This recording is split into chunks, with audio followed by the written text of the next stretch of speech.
Imagine building a new medicine from scratch.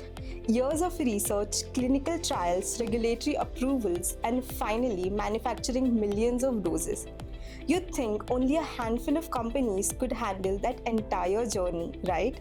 Surprisingly, no single CRDMO comes close to dominate. Thermo Fisher leads with just 5%, followed by Lonza at 4%.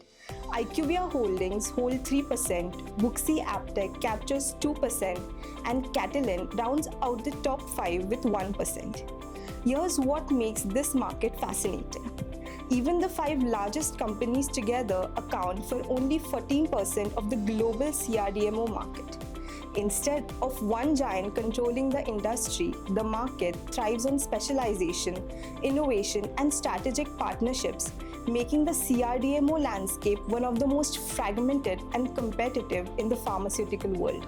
Markets move fast. Your decisions need to move faster. The 360i Research platform brings analyst-authored research and AI-powered discovery together in one place. Ask targeted market questions, track competitors, explore industry benefits, and uncover timely insights that help your teams move from data to confident action. Connect with 360i Research and turn inspiring insights into dependable actions.